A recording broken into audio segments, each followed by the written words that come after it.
Et salut à tous, j'espère que vous allez bien. Alors aujourd'hui c'est férié, mais on va quand même aller faire un petit tour du côté de l'actu. Donc on a des petites infos du côté de chez Intel avec ce qui se passe avec les processeurs, les instabilités et tout ça. On a également peut-être un divorce entre MSI et AMD pour les Radeon. Enfin bref, allons voir tout ça juste après la petite sponsor, allons-y, c'est parti. Vous avez acheté ou monté un nouveau PC, vous avez besoin d'une clé Windows ou de la dernière version d'Office, alors n'hésitez pas à profiter des offres de chez Godil24. Avec par exemple 50% de réduction sur les clés Windows avec le code de la chaîne VCG50. Et si vous cherchez la dernière version d'Office ou un bundle Windows plus Office, vous pouvez avoir 62% de réduction grâce au code VCG62. Et sur le site, vous trouverez en bas de la page de l'offre les instructions pour passer commande avec toutes les étapes et comment utiliser leur moyen de paiement par PayPal. Et une fois le paiement validé, en quelques minutes, vous recevrez là où les clés que vous avez commandées par email, ainsi que les instructions pour les utiliser, donc pensez bien à vérifier dans votre répertoire spam, au cas où le mail s'y trouverait, et si vous rencontrez un problème quelconque, n'hésitez pas à contacter l'assistance 24h sur 24, 7 jours sur 7, qui vous accompagnera en cas de problème. Tous les liens seront dans la description de la vidéo et comme d'habitude, merci à vous si vous achetez une clé car ça permet d'aider la chaîne tout en ayant pour vous quelque chose en retour. Et également merci bien sûr à Godil24 pour sponsoriser cette vidéo.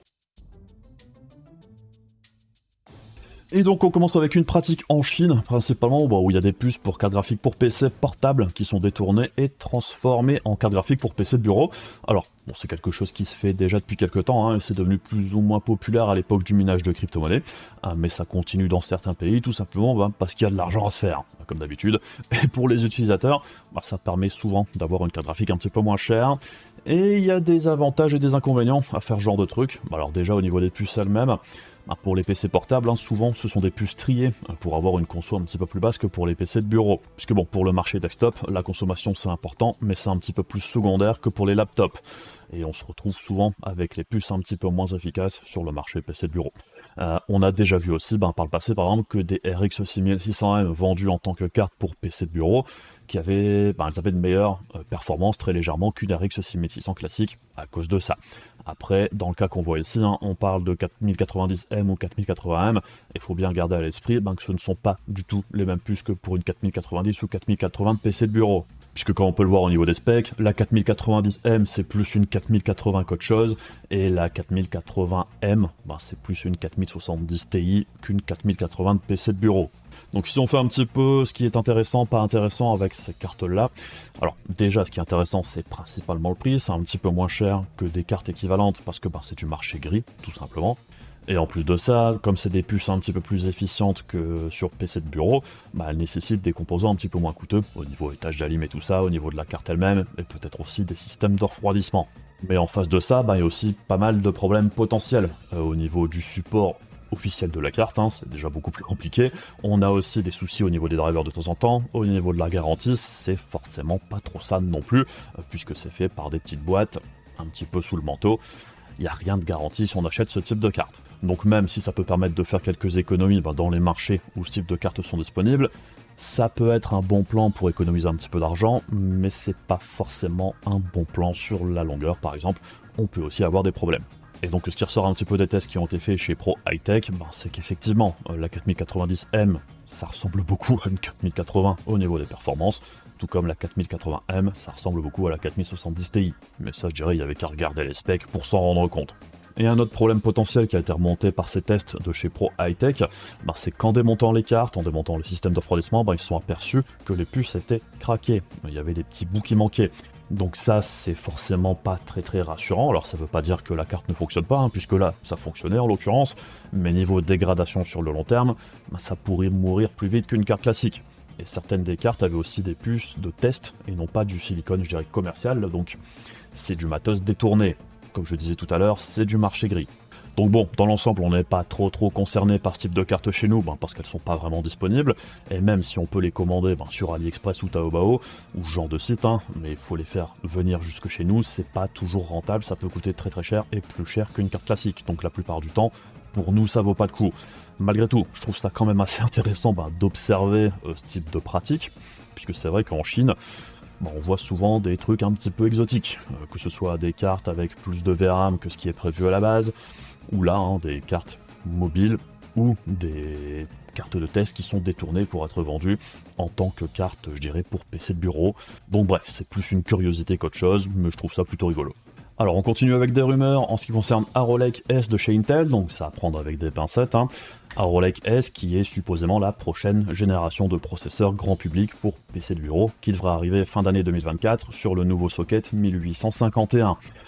Puisque pour rappel, ce socket aurait déjà dû sortir, mais Meteor Lake, qui était censé être la première génération de Core Ultra sur PC de bureau, n'est pas sorti, puisqu'il y avait eu des problèmes apparemment, et ça avait été remplacé du coup par la génération 14 actuelle, qui n'était qu'une génération 13, avec un nouveau nom dans les grandes lignes. Et le plus intéressant au niveau des rumeurs pour Arrow Lake, c'est qu'il se pourrait qu'il n'y ait plus d'hyperthreading, et c'est pas la première fois qu'on entend dire ça en ce qui concerne Intel. Pour le futur, il se détournerait de l'hyperthreading classique pour les processeurs pour le remplacer par des rentable units. Alors, on ne sait pas encore exactement comment ça marche, tout ça, ce truc-là, c'est la rumeur, mais pour Arrow Lake, pour l'instant, les rentable units, ce serait pas encore prêt. Donc là, on serait sur un entre-deux, où on aurait à la fois pas l'hyperthreading, mais on n'aurait pas non plus les rentable units.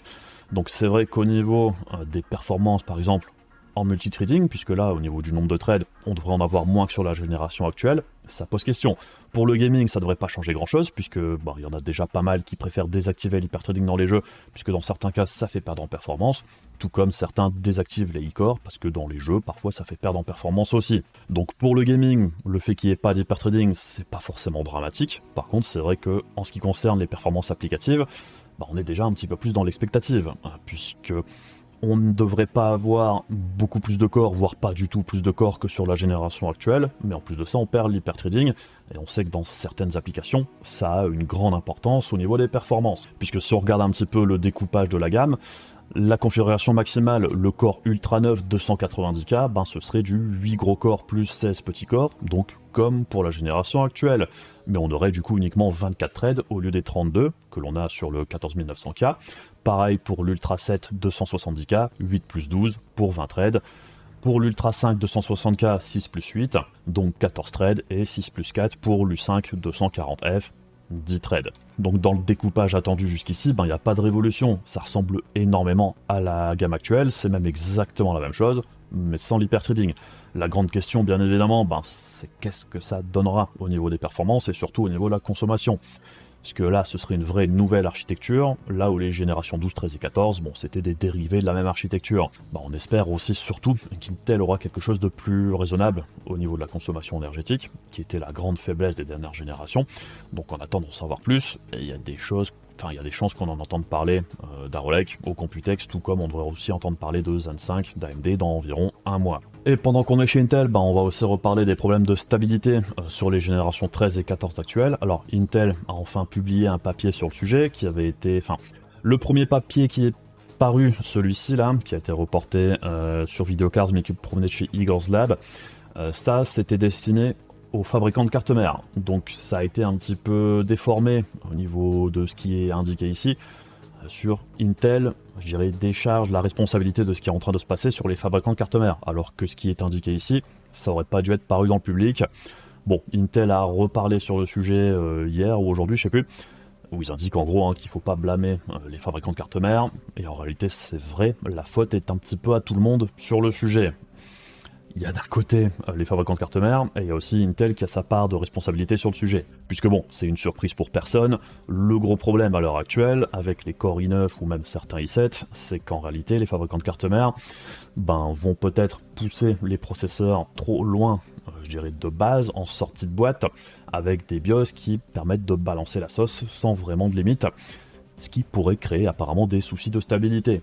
Et ce qui me gêne moi dans cette histoire, comme j'ai déjà dit, c'est pas d'avoir l'option de pousser son matos dans ses derniers tranchements si on le souhaite. Le problème, c'est qu'en fait, il n'y avait pas de réglage de base de vraiment défini, ni d'imposé par défaut par Intel. Puisque bon, en gros, ce qui se passe depuis plusieurs années, c'est qu'Intel fournit aux fabricants de cartes mères des recommandations au niveau de la consommation maximum des processeurs et des réglages et tout ça.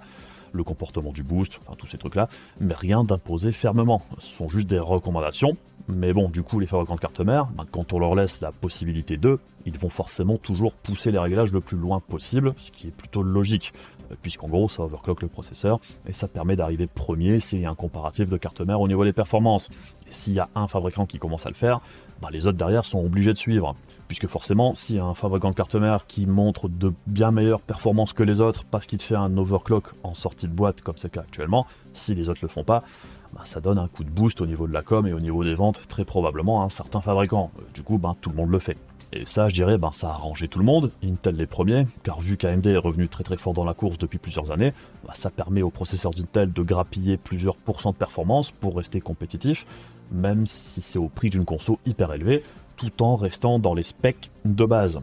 Mais pour moi, le problème, c'est que les specs qu'Intel fournit sur le papier n'ont aucun sens au final, puisque personne ne les respecte, en sortie de boîte au niveau du BIOS des cartes mères, et pour l'utilisateur lambda, on se retrouve avec des i7 ou des i9 qui consomment encore plus qu'aux specs qu'on est censé avoir, alors qu'elles sont déjà très élevées, et on se retrouve avec du matos overclocké en sortie de boîte, et donc, comme on l'a vu dernièrement, potentiellement instable, même en ne cherchant pas à overclock son matos soi-même. Et tous les utilisateurs sont pas capables d'aller modifier les différents réglages dans le BIOS pour baisser les limites de consommation et compagnie. Et vu qu'il n'y avait aucun réglage vraiment par défaut qui suive les specs de base d'Intel dans les BIOS, c'est un petit peu la foire à la saucisse. Alors après, comme jusqu'ici ça n'avait jamais vraiment posé de problème, tout le monde continuait. Mais comme là il y a de plus en plus de bruit sur le sujet, et vu que la génération 14 pousse encore plus loin déjà d'emblée les différentes puces, il commence à y avoir pas mal de retours sur les i9 principalement, et les utilisateurs qui rencontrent des soucis de stabilité dans certains cas, là ça commence à coincer un petit peu plus. Donc bref, Intel se devait de réagir, et ils ont en gros indiqué ici qu'ils fourniront encore d'autres instructions pour leurs partenaires au niveau des BIOS et compagnie par la suite, et on commence à voir apparaître depuis quelques jours des options baseline Intel dans les BIOS pour en gros utiliser les specs officiels d'Intel. Bon, jusqu'ici ça paraît bien, même si pour l'instant c'est toujours pas forcément l'option par défaut dans le BIOS, ce que je trouve quand même aberrant, et c'est ce que j'ai toujours trouvé aberrant, mais le truc encore plus aberrant, c'est qu'apparemment les différents fabricants de cartes mères semblent pas s'accorder sur ce que sont les specs officiels d'Intel, puisqu'Asus et Gigabyte par exemple n'utilisent pas les mêmes réglages en tant que specs de base Intel, ce qui montre bien à quel point personne ne sait vraiment ce qu'elles sont censées être, ce qui est absolument n'importe quoi. Et c'est un vrai gros problème, puisque si on prend l'exemple du réglage des specs Intel de Gigabyte, comme le rapporte ici Buildzoid, le voltage en idle est à un niveau absolument démentiel de 1.65 volts, ce qui est absolument n'importe quoi, et c'est même limite dangereux. Donc ça c'est déjà un problème je dirais, mais si en plus de ça on regarde les premiers tests de Shadow Unboxed avec ces BIOS là, on voit que ça a un impact plus ou moins important selon les applications et les jeux, mais que le BIOS de Gigabyte est clairement en dessous de celui d'Asus par exemple, parce qu'il impose des limites de consommation beaucoup plus basses. C'est forcément très apparent en test multicore sur Cinebench ici, et dans les jeux, ça a un impact plus ou moins important. Puisque si on regarde un petit peu ce qui se passe sur Baldur's Gate 3, on voit qu'entre le profil comme on avait avant, sans aucune limite, on a 174 fps en détail médium, 155 en ultra, et que si on passe sur le nouveau profil Asus par exemple, c'est 171 et 151. Bon, ça la plupart du temps c'est totalement imperceptible.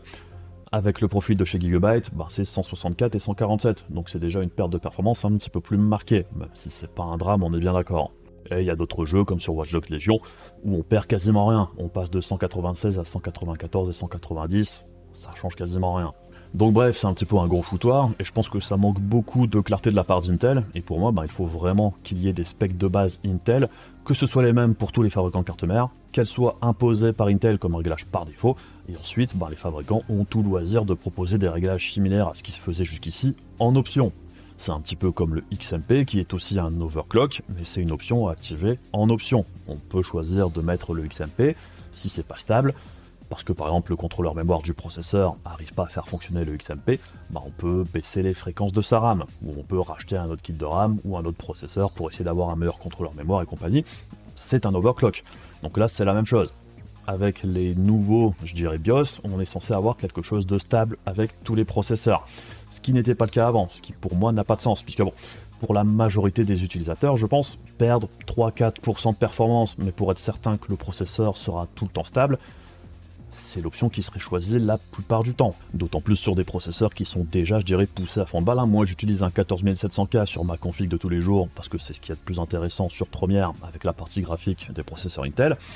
Mais la première chose que j'ai fait quand j'ai choisi le processeur, c'est de mettre la consommation max à 175 watts pour le Proco, ainsi que mettre un undervolt, car sinon la carte mère laisse tout ça consommer beaucoup plus, et c'est juste pénible au niveau chauffe, bruit, et ça apporte quasiment rien de plus qu'en limitant la consommation pour mon usage, que ce soit sur Premiere ou dans les jeux, pour moi je m'en fous, ça change rien. Alors après, si vous avez rencontré le problème de stabilité en ce qui concerne les i9 et les i7 de génération 13 et 14, qu'est-ce qu'il faut faire? Alors vous pouvez essayer justement ces nouveaux BIOS, voir si ça fonctionne. Si ça fonctionne toujours pas, par contre, il faudra faire un échange de processeurs. Intel est au courant de la situation, Si le processeur est défectueux, ils vont vous le changer, c'est pas le problème. Mais c'est vrai que tout ça, c'est quand même un petit peu inquiétant, je dirais, sur la durée de vie des processeurs en question.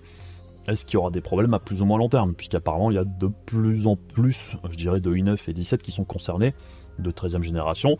C'est sorti depuis 1 an et demi maintenant. La garantie Intel, c'est 3 ans. Est-ce qu'après cette période de garantie, on aura beaucoup plus de processeurs qui auront des problèmes? Est-ce qu'il faut limiter la consommation de ces processeurs? Enfin, il y a beaucoup de questions en suspens. Donc j'espère qu'Intel apportera des solutions, des réponses, et qu'on n'ait plus ce genre de problème par la suite non plus. Donc bref, je pense que ça va encore bouger un petit peu au niveau des réglages par défaut chez les différents fabricants, puisque particulièrement Gigabyte, où je ne recommande pas d'utiliser le profil baseline pour l'instant, vu les voltages en idle par exemple, mais je pense que de toute manière on aura encore d'autres BIOS qui vont arriver dans les prochains jours, semaines, pour tirer un petit peu tout ça au clair, et avoir quelque chose, peut-être j'espère, d'un petit peu plus cohérent entre les différentes marques, et qu'on ait une vraie baseline Intel dans les BIOS activés par défaut. Bon alors il y a beaucoup d'Intel cette semaine, il y a des semaines comme ça. On passe maintenant sur la MSI Clo, qui a un APU Intel dedans. Alors c'est assez à part la MSI Clo, puisque c'est un des seuls PC portatifs, on va dire, qui a un APU Intel. La plupart des autres, c'est du matos AMD. Le gros problème de la Clo, c'est qu'elle est assez chère, et au niveau des performances, elle est souvent un petit cran en dessous par rapport aux équivalents chez AMD, chez les concurrents. Donc là, il y a eu un nouveau BIOS qui est sorti, et apparemment, ça augmente les performances de manière significative. C'est un petit peu ce qu'on a déjà observé avec les cartes graphiques Intel sur PC de bureau, par exemple. Donc il y avait encore des optimisations à faire. Bon, il y a peut-être d'autres problèmes avec la Clo elle-même, mais déjà, comme on peut le voir ici, il y a des belles augmentations de performance, donc c'est quand même encourageant.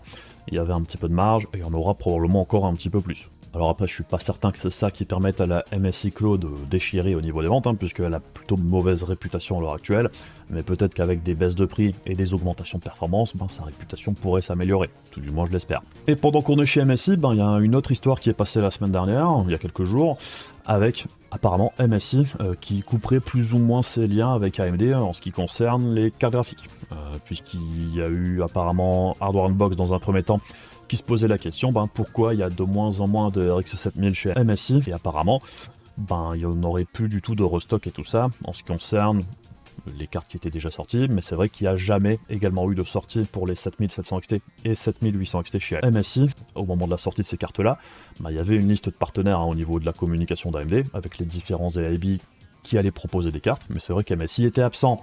Pareil au lancement des RX 7900, il y avait MSI qui était présent, mais elles sont arrivées beaucoup plus tard, et elles ont très peu fait parler d'elles. Et pour la 7900 GRE dernièrement, c'est pareil, MSI était absent. Déjà sur la génération 6000, il y avait très peu de modèles de chez MSI, il y en avait, mais c'était pas spécialement mis en avant. La génération 7000, il y en a encore beaucoup moins, puisque si on regarde un petit peu la différence de portfolio entre les différents fabricants, les 3 gros fabricants qui font à la fois des GeForce et des Radeon, chez Asus, pour les RTX 4000, il y a 100 cartes sans référence. Pour les RX 7000, c'est même pas 20. Chez Gigabyte, c'est 86 cartes en RTX 4000. Pour AMD, c'est 12 cartes en RX 7000. Et chez MSI, 147 références en RTX 4000 et 4 au niveau des RX 7000. Donc, on voit très clairement qu'MSI sont ceux qui favorisent le moins les cartes d'AMD. Et c'est ce qui était indiqué dans le communiqué de chez MSI. Pour l'instant, ils mettent le focus sur les cartes de chez Nvidia.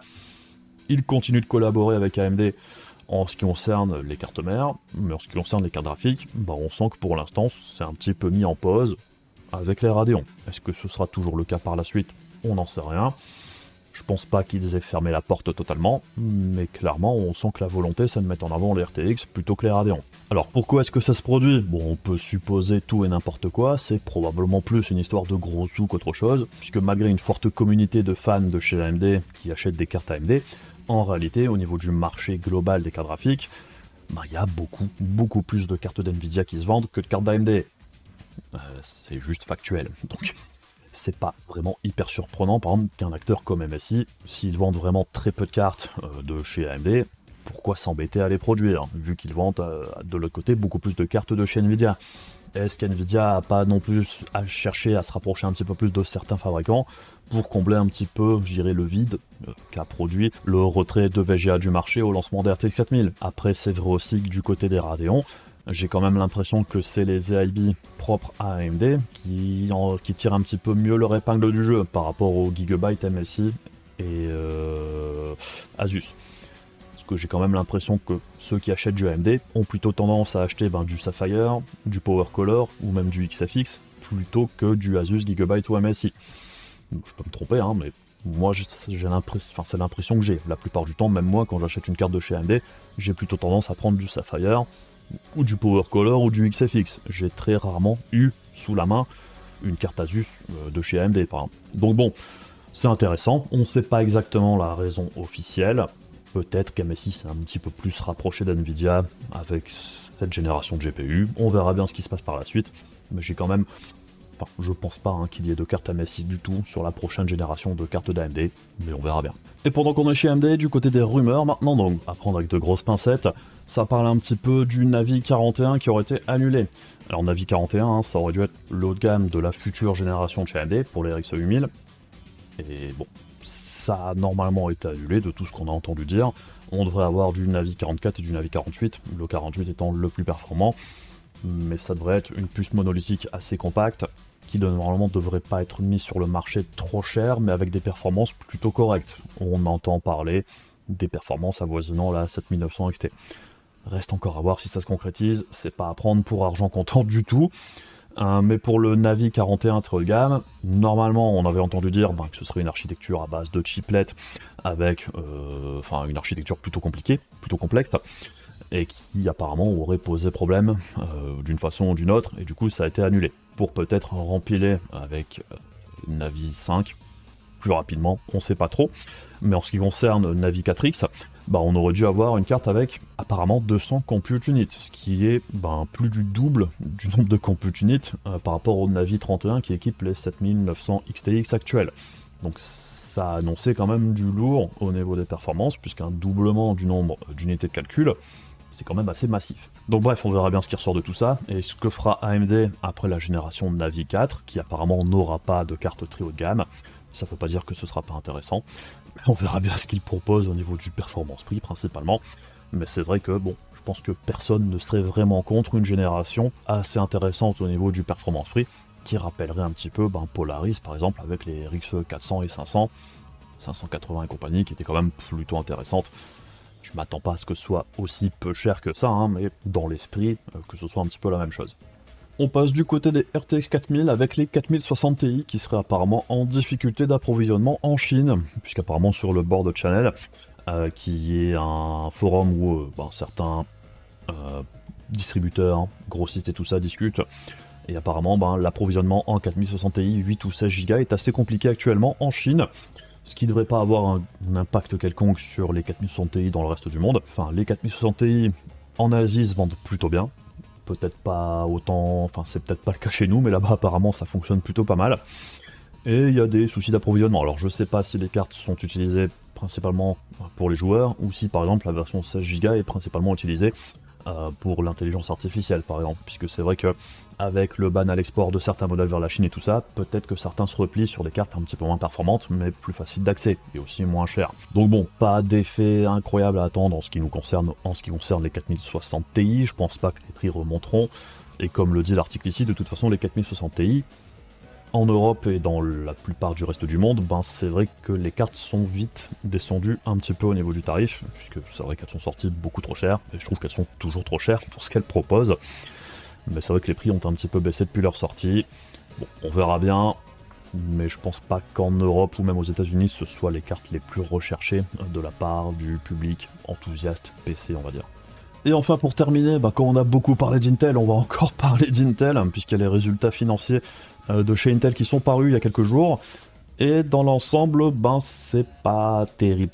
C'est vrai que ça fait plusieurs fois que les résultats trimestriels d'Intel ne sont pas très bons. C'est toujours le cas. Ça reste assez compliqué. Et au niveau de l'action, les actionnaires ont sanctionné Intel encore une fois au niveau du prix de l'action qui s'est un petit peu cassé la gueule après les annonces, ce qui n'est pas vraiment hyper surprenant. C'est pas que les résultats soient particulièrement beaucoup plus mauvais que les derniers mois, mais c'est juste que je dirais les résultats moyens voire assez mauvais, ça perdure en fait, ce qui est un petit peu gênant. Après je suis pas analyste financier, je vous dis pas d'acheter ou pas d'actions d'Intel, Mais par exemple, on voit qu'au niveau Intel Foundry, vu qu'Intel ouvre ses usines de fabrication à d'autres fabricants de matos, bon, on voit que le business a quand même du mal à démarrer. Et pour l'instant, c'est du négatif depuis plusieurs trimestres. Ça fait 1 an, ils ne gagnent rien, ils perdent de l'argent là-dessus. Il y a d'autres secteurs d'activité où ça se passe un petit peu mieux, mais globalement, c'est vrai que les résultats et les bénéfices sont pas vraiment très très bons, et les dividendes pour les actionnaires sont plutôt bas aussi. Donc ça reste encore une fois un trimestre compliqué pour Intel. On s'attend à ce que ce soit encore compliqué pendant un moment. On espère vraiment qu'Intel réussisse à redresser un petit peu la barre avec de meilleures générations en ce qui concerne les processeurs, puisque là, bon, c'est vrai qu'ils sont un petit peu à la peine depuis quelques temps. Et même si je suis sûr que certains se disent bien fait Intel, avec ce qui s'est passé il y a plusieurs années, c'est bien fait pour eux, je rappelle quand même que c'est bon pour personne si Intel se casse la gueule et qu'il n'arrive pas à proposer des produits compétitifs, puisque même si AMD propose des produits intéressants, s'ils sont tout seuls sur le marché, les tarifs vont augmenter. Je sais bien qu'AMD a une image de gentil auprès des joueurs et auprès des consommateurs PC, mais c'est pas des gentils. AMD sont là pour faire de l'argent, s'ils peuvent faire plus d'argent, ils le feront.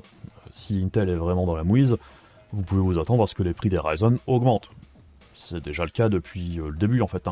Les Ryzen 1000 étaient vraiment très peu chers, les 2000 ont augmenté de prix, les 3000, comme ça marchait très bien, ça a pas mal augmenté, les 5000 également, et c'est vrai que les 7000 à leur sortie, c'était hyper décevant puisque c'était quand même très très cher, même si ça a baissé assez rapidement ensuite. Mais au plus Intel s'enfonce, au plus les tarifs d'AMD ont tendance à augmenter. Et ce sera ça si Intel se casse la gueule, donc c'est à souhaiter pour personne. Enfin bref, je pense qu'on a fait un petit peu le tour pour aujourd'hui. Comme d'habitude, si la vidéo vous intéressait, les machins YouTube, ça donne de la force à la chaîne. Et il y a aussi la page Ko-fi qui m'aide énormément, puisque ça permet de me soutenir directement. Et merci, comme d'habitude, à tous ceux qui le font, ça m'aide vraiment beaucoup. Et sinon, on se retrouve très rapidement pour d'autres vidéos. Je vous fais des bisous, je vous dis à la prochaine. Salut!